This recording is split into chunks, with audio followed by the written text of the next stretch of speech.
এই প্রথমবার নিজে হাতে চিকেন বল বানালাম, পুরা মাসের জন্য ফ্রোজেন করব। বাচ্চারা চিকেন নাগেট, চিকেন বল খেতে অনেক বেশি পছন্দ করে, তাই ভাবলাম পুরা মাসের জন্য বানিয়ে ফ্রোজেন করে রাখি আর রেসিপিটাও আপনাদের সাথে শেয়ার করি। আমি এখানে 1 কেজি পরিমাণ চিকেন নিয়েছি, হাড় ছাড়া, মুরগির বুকের মাংস। এগুলো সুপার শপে এগুলো আলাদা করে কিনতেও পাওয়া যায়, আবার বাসায় মুরগি নিয়ে আসলে সেগুলো আমি আলাদা করে রেখে দেই। চিকেন গুলো আমি ছোট ছোট করে পিস করে নিয়েছি, এখন এগুলো ব্লেন্ড করে নিব। ব্লেন্ডারের একটা জারের মধ্যে আমি সবগুলো চিকেন একসাথে দিয়ে দিলাম। এবার সময় নিয়ে চিকেন গুলো ব্লেন্ড করে নিতে হবে। চিকেন গুলো ব্লেন্ড করার সময় আমার এই শখের ব্লেন্ডারটা নষ্ট হয়ে গেল। শখ করে আপনাদের ভাইয়া ব্লেন্ডারটা কিনে দিয়েছিল 7,000 টাকা দিয়ে, কিন্তু এত তাড়াতাড়ি যে নষ্ট হয়ে যাবে ভাবতেও পারিনি। ভিডিওতে তারা দেখায় ইট পাথর সবই নাকি ব্লেন্ডারে গুঁড়া করা যায়, কিন্তু এই মাংসগুলো কিমা করার সময় ব্লেন্ডারটা পুড়ে গেল। যাই হোক, তবুও মাংসগুলো ব্লেন্ড করা হয়ে গেছে। ছোট্ট একটা ব্লেন্ডার ছিল যেটা আমি অনেকদিন থেকে ব্যবহার করছি, এখন প্রয়োজনীয় কাজগুলো এটাতেই করতে হবে। টুকরা মাংস ব্লেন্ড করা হয়নি, তো সেগুলো দিয়েছি। তার মধ্যে 2 পিস পাউরুটি দিয়েছি, একটা ডিম দিয়েছি,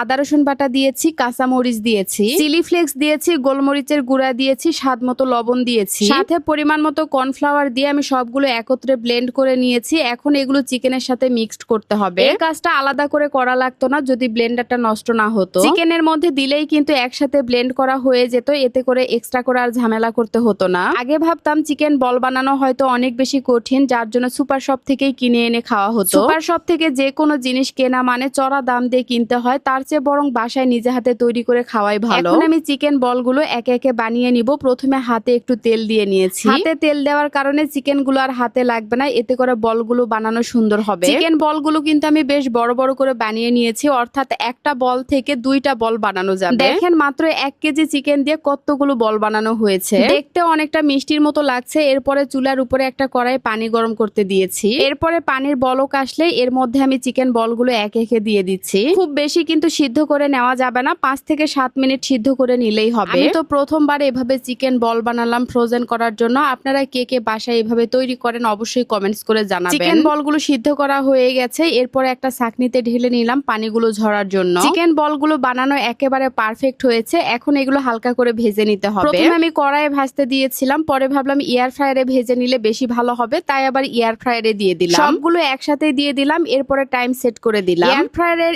স্ক্রিনে সবকিছু লিখে দেওয়া আছে কোনটা তৈরি করতে কত মিনিট সময় লাগবে। আমি এখানে 15 মিনিট টাইম সেট করে দিয়েছিলাম হালকা করে ভাজার জন্য। আপনাদের অনেকের ধারণা ভিডিও বানানোর কাজটা হয়তো খুবই সহজ, কিন্তু আপনারা যতটা সহজ ভাবেন ততটাও কিন্তু সহজ না। এই যে দেখেন আরিয়ান বাবু এখন ঘুমাচ্ছে, কারণ এখন গভীর রাত, ওকে ঘুমিয়ে দিয়েছে আর ঘড়িতে এখন রাত 3টা বাজে। এখনো কিন্তু আমার চোখে ঘুম নেই, কারণ আগামীকালকে ভিডিও আপলোড করতে হবে। একটা রান্না করতে যদি 1 ঘন্টা সময় লাগে, আর ভিডিও বানাতে সেই রান্নাটা করতে মোটামুটি 3 থেকে 3.5 ঘন্টার মতো সময় লাগে। 2 টাকা ইনকাম করা এতটাও সহজ কাজ না। 2 টাকা ইনকামের পিছনে যে কত কষ্ট লুকিয়ে থাকে সেটা আসলে কেউই দেখে না। যাই হোক, আমি সবগুলো চিকেন বল ফ্রোজেন করে রেখেছি, আর এই কয়টা ভেজে নিলাম। এয়ার ফ্রায়ারে ভেজে নিয়েছি, যার কারণে তাড়াতাড়িতে হয়েছে। এই এয়ার ফ্রায়ারটা ঘরে থাকার কারণে আমার অনেক কাজেরই সুবিধা হয়েছে। আর এই এয়ার ফ্রায়ারটা আমি নিয়েছি TQIU ফেসবুক পেজ থেকে। পেজের নামটা ক্যাপশনে দেওয়া আছে, যারা যারা নিতে চাচ্ছেন অর্ডার করতে পারেন। সত্যি বলতে চিকেন বলগুলো বানানো অনেক বেশি ভালো হয়েছে, দোকানের চেয়ে অন্তত 100 গুণ ভালো হয়েছে। আপনাদের কার কাছে কেমন লেগেছে অবশ্যই কমেন্টস করে জানাবেন। যদি ভালো লাগে প্লিজ একটা শেয়ার দিবেন। সবাই ভালো থাকবেন, সুস্থ থাকবেন। আল্লাহ হাফেজ, টাটা।